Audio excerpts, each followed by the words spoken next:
గత 17 నెలలుగా పాలన చేతగాక ప్రజలకిచ్చిన అడ్డగోలు హామీలను నెరవేర్చే దమ్ములేక తాము తీసుకునే కమిషన్ల మీద ఇవాళ రాష్ట్రం మొత్తం గగ్గోలు పెడుతుంటే, ముఖ్యంగా రాష్ట్రంలో ఉండే ఈ చిన్న చిన్న వర్కులు చేసుకునే కాంట్రాక్టర్లతో సహా అందరూ చివరికి సెక్రటేరియట్కి వచ్చి ఇది కమిషన్ల ప్రభుత్వం అని చెప్పి 20% కమిషను 30% కమిషన్ అంటూ వాళ్ళు ధర్నాలు చేయడం, చివరికి కాంగ్రెస్ పార్టీ ఎమ్మెల్యేలు కాంగ్రెస్ పార్టీ మంత్రులే ఈ ప్రభుత్వంలో కమిషన్లు లేనిది, పైసలు లేనిది, పర్సెంటేజీలు లేనిది ఏది జరగదు అని నిష్కర్షగా ఇవాళ బహిరంగ వేదికల మీదే చెప్తా ఉంటే ఏం చేయాలనో తెలవక దిక్కుదోచక తమ కమిషన్ల నుంచి ప్రజల దృష్టి మలచడానికే ఇవాళ కమిషన్లని దానికేదో నోటీసులని ఈ ప్రభుత్వం డ్రామా చేస్తూ ఉన్నది. ప్రజాపాలన కాస్త ఈరోజు పర్సెంటేజ్ల పాలనగా మారిపోయింది. ఇది వాస్తవం. 20%, 30% అనేది మేం చేస్తున్న ఆరోపణ కాదు. ఇవాళ స్వయంగా కాంగ్రెస్ పార్టీ ఎమ్మెల్యేలు మంత్రులు చెప్తున్న మాట, ఈ రాష్ట్రంలో కాంట్రాక్టర్లు సెక్రటేరియట్లోనే ధర్నా చేసే దుస్థితి వచ్చిన మాట వాస్తవం. నేను ఇవాళ రేవంత్ రెడ్డిని ఒకటే అడుగుతా ఉన్నా. నేను నల్లగొండ జిల్లా ఈరోజు ఒక వివాహ శుభకార్యానికి హాజరు కావడానికి ఇక్కడికి వచ్చిన నల్లగొండ బిడ్డల తరపున, నల్లగొండ రైతుల తరపున అడుగుతా ఉన్నా. ఎస్ఎల్బీసీ టనల్ కూలి 8 మంది చచ్చిపోయి 3 నెలలు అవుతా ఉంది. రేపటితో 3 నెలలు నిండుతుంది.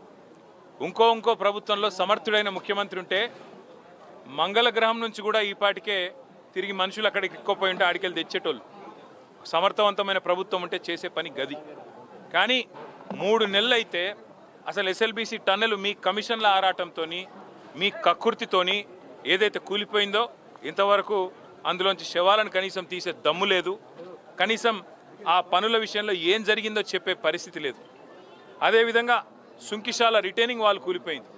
సుంకిశాల రిటైనింగ్ వాల్ కూలిపోతే ఇప్పటి వరకు ఆ సంస్థ మీద కానీ, ఆ ఎందుకు కూలిపోయిందన్న దాని మీద కానీ ఎలాంటి ఎంక్వైరీ లేదు, ఎలాంటి కమిషన్ లేదు. ఆ సంస్థ మీద ఎలాంటి చర్య తీసుకున్న పాపాన పోలేదు. వట్టెం పంప్ హౌస్ మునిగింది కాంగ్రెస్ వచ్చిన తర్వాత, ఇంతవరకు దాని మీద చర్యలు లేవు. పెద్దవాగు ప్రాజెక్టు 2 సార్లు కొట్టుకుపోయింది, దాని మీద చర్యలు లేవు. అందుకే ఇది కాంగ్రెసు బీజేపీ కలిపి వండుతున్న వంటకం ఏదైతే ఉందో, కాళేశ్వరాన్ని ఒక విఫల ప్రయోగంగా చిత్రీకరించే ప్రయత్నం ఏదైతే ఉందో, ప్రజలకు వాస్తవాలు తెలుసు. మాకు ఈ దేశంలోని చట్టాల మీద, న్యాయ వ్యవస్థ మీద మాకు సంపూర్ణమైన విశ్వాసం ఉంది. తప్పకుండా ఈ ప్రభుత్వాన్ని మాత్రం తప్పించుకుందామనే ప్రయత్నం చేస్తూ ఉన్నారు. అంటే కమిషన్ల పేరిట, కాలయాపన పేరిట, కమిటీల పేరిట తామిచ్చిన 6 గ్యారంటీలు, 420 హామీలు, వాటిని ప్రజల దృష్టి వాటి నుంచి పక్కకు తీసుకుపోయే ప్రయత్నం ఏదైతే చేస్తున్నారో వదిలిపెట్టే సమస్య లేదు. ఎప్పుడు ఇస్తావు నెలకు 2500 అని రాష్ట్రంలోని 1,68,00,000 మంది ఆడబిడ్డలు అడుగుతున్నారు, అడుగుతూనే ఉంటాం.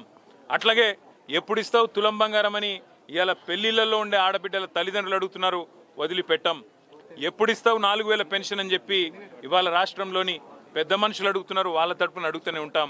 అట్లాగే ప్రతి ఒక్క హామీని అమలు చేసేదాకా వదిలిపెట్టాం. మీరు ఎన్ని నోటీసులు ఇచ్చినా, ఎన్ని డ్రామాలు ఆడినా అవన్నీ కూడా తప్పకుండా దూది పింజల్లాగా తేలిపోతాయనే మాట కూడా తప్పకుండా చెబుతూ, ముమ్మాటికి న్యాయము ధర్మము గెలుస్తుంది.